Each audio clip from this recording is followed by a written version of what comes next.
Hello there.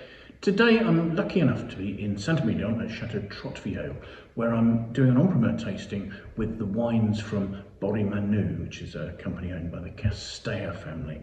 And the wine I'm looking at the moment is Chateau du Domaine de l'Église 2024.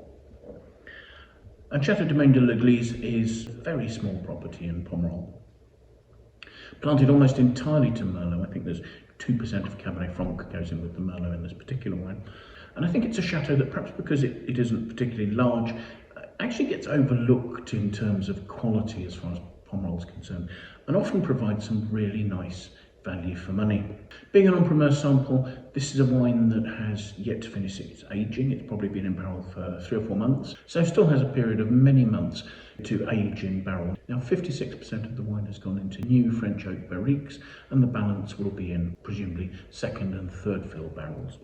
2024 was quite a challenging vintage, just in terms of the fact that it was relatively cold and quite wet, and it was important that selection was applied very carefully, both at picking and with the grapes' arrival at the chateau prior to fermentation. Speaking to Philippe Casteja, the owner here, his view is that the Merlot in Pomerol managed to ripen better than was generally the case here at Trotte Vielle.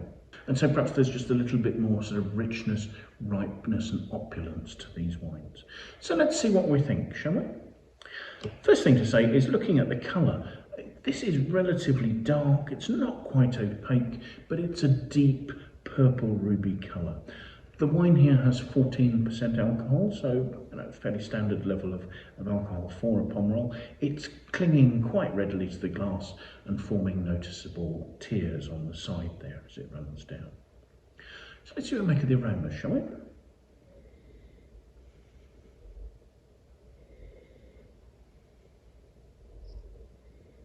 Now the aromas here seem fairly savoury and they appear to be fairly closed up. There aren't high-toned perfumes. What I'm getting is a sort of a rich damson or bullace note in there, but overlaying that, there are hints of black olive.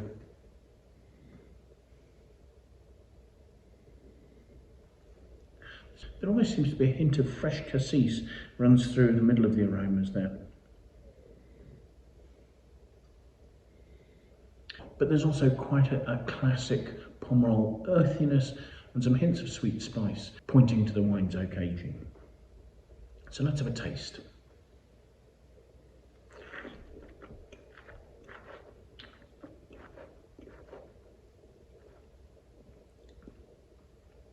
On the palate, the wine is structured and has a fair grip, but there's a good smoothness. Those are fine-grained tannins, and they're giving some of that sort of really dark black plum, damson sort of type fruit concentration and a lovely note of earthiness. The wine's concentrated, it's medium to full-bodied, and the smooth fruit and oak tannins are interplaying quite nicely with warming alcohol and a lovely soft yet fresh acidity. The finish almost sort of has a sweet licorice Pontefract cake sort of note, and the freshness of the acidity gives it an attractive, juicy black fruit length, which lingers quite nicely, interplaying with spicy hints on the finish. The wine's currently a little restrained, but you can see a depth. There's a lovely smoothness to the tannins that suggests this could be lovely drinking. Quite typical for Domaine de l'Église in terms of its classic Pomerol earthiness and its rich black fruit. And I think it's a wine that if you give it 3 or 4 years will start to open probably a little earlier than some and show beautiful Pomerol earthy, mushroomy complexity earlier than some examples of this vintage will do. As I say, I feel Chateau du Domaine de l'Église is a wine that's often overlooked, and I feel that, as is often the case, this is a wine that could offer some very good value for money, classic Pomerol drinking in the medium term. So thank you very much for watching.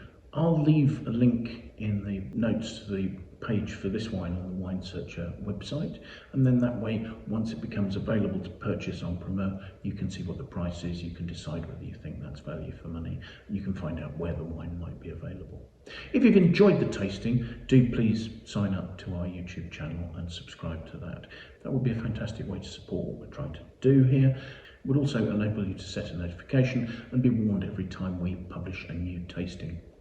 If you have any comments, do please pop those in the notes below. We'd really love to hear what you think about the wines we're looking at, the tastings we're doing, or anything else relating to that. If you have friends you think might like to watch the video, do please pass it on to them. We would really appreciate your endorsement in that way.